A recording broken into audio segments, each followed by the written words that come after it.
My name is Ankita Dhondial and I am onco-nutritionist at Zenonco.io। आज का हमारा नया टॉपिक है cancer survivorship. So what is cancer survivor? So cancer survivor कौन होता है?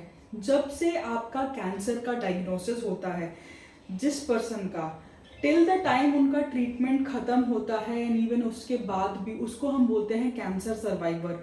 और उस ड्यूरेशन को, जिस ड्यूरेशन में उनका कैंसर सर्वाइवर का पीरियड होता है, उसको हम बोलते हैं सर्वाइवरशिप। सो द मोमेंट किसी को ये सुनने को मिलता है कि कैंसर का डायग्नोसिस हुआ है, वो टाइम बहुत ही हार्ड होता है या बहुत ही डिफ़िकल्ट होता है किसी की भी लाइफ में, क्योंकि हमारी कंट्री में कैंसर को एक टाबू या एक बहुत ही बड़ा डिजीज़ माना गया है, जिसमें पेशेंट्स काफ़ी हद तक, जितने पेशेंट्स मेरे पास आए वो काफ़ी ज़्यादा नेगेटिव हो जाते हैं, क्योंकि उनको लगता है कि जब उन्होंने ये टर्म सुना तो उनको लगता है ट्रीटमेंट काफ़ी ज़्यादा लंबा होगा, क्योंकि इसमें कई बार 5 साल, 2 साल, 3 साल, 4 साल तक भी ट्रीटमेंट चलता है।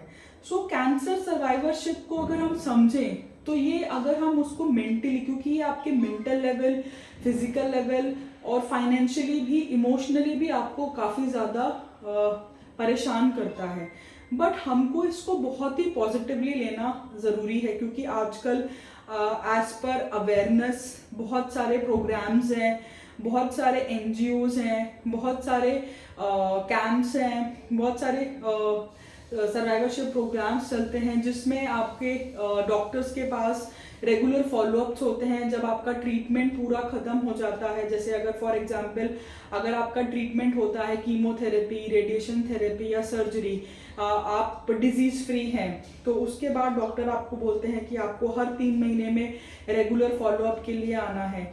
सो आप एक रेगुलर फॉलोअप के लिए जाते हैं, डॉक्टर से मिलते हैं, पेट स्कैन्स होते हैं या कोई भी टेस्ट आपको प्रिस्क्राइब करते हैं। सो आपको इसको एक बहुत ही पॉजिटिव एस्पेक्ट के साथ लेना है कि आपने एक वॉर को जीता है, या एक फाइटर की तरह, एक वॉरियर की तरह आप इसके साथ बाहर आए हैं, रादर देन ये आप उस डिजीज़ से परेशान हो या उसके साथ एक नेगेटिव जोन में जाएं। आई नो कि ये जितना कहना आसान है, बट उस जर्नी को महसूस करना उतना ही डिफ़िकल्ट है।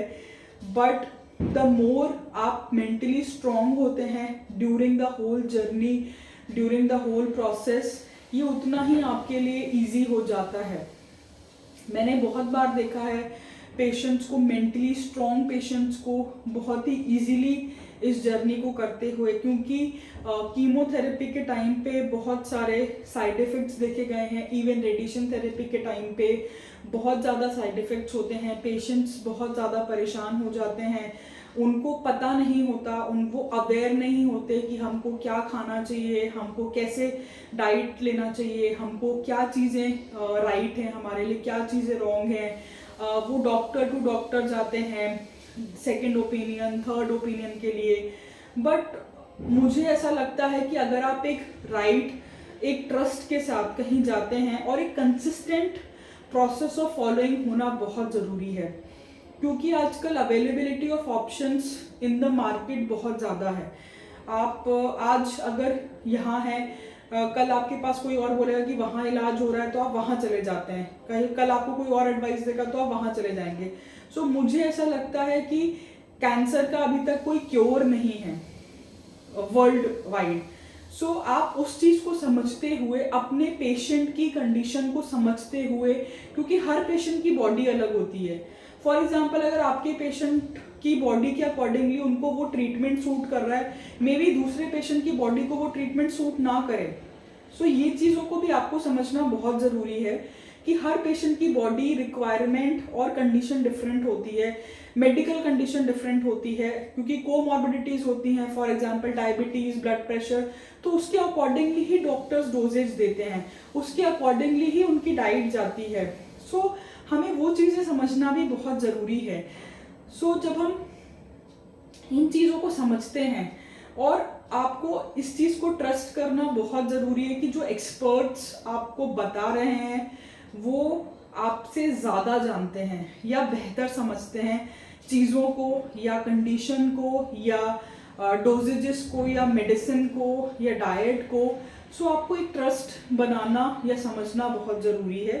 एंड सेकेंडली ये जो क्योंकि मैंने बहुत बार देखा सर्वाइवरशिप में पेशेंट्स कई बार ट्रस्ट नहीं कर पाते, कई बार जब डिजीज कंडीशन ख़त्म होती है तो प्रिवेंशन फेज में भी आपको अपनी डाइट का, अपनी हेल्थ का रेगुलर चेकअप कराना है, अपनी हेल्थ का ध्यान रखना है, प्लस अपनी मेडिसिन्स, अगर आप हार्मोनल ट्रीटमेंट पे हैं तो वो मेडिसिन्स भी कई बार 5 years to 10 years तक रेंज करते हैं। आपको अपने डॉक्टर से रेगुलर टच में रहना बहुत ज़रूरी है। अपने न्यूट्रिशनिस्ट से अगर आप एडवाइस लेते हैं तो वो लेना बहुत ज़रूरी है। और एक प्रॉपर डाइट फॉलो करना even after the disease is free, वो बहुत ज़रूरी, क्योंकि रिकरेंस के चांसेस भी होते हैं। सो आई वुड सजेस्ट कि एक proper understanding of your body, एक proper understanding of the disease होना बहुत ज़रूरी है। एंड अगर इन दोनों चीज़ों का अंडरस्टैंडिंग प्रॉपर है तो आप डेफिनेटली एक हैप्पी लाइफ और एक सेफ लाइफ, एक डिजीज़ फ्री लाइफ बेहतर तरीके से जी सकते हैं। एंड डाइट बहुत इंपॉर्टेंट एस्पेक्ट प्ले करता है, डेफिनेटली पॉजिटिव एस्पेक्ट, माइंडफुलनेस, एक स्ट्रेस फ्री सिचुएशन, इन्वायरमेंट, अपने आप को, माइंड को डाइवर्ट करना, ये सब चीज़ें बहुत ज़रूरी हैं during the whole treatment, during the entire process. So I would say to stay disease free, you have to be mentally strong, you have to be mentally free with all the stresses and keep smiling. Till then मिलते हैं नए video में नए topic के साथ। Till then stay safe, stay healthy. Thank you.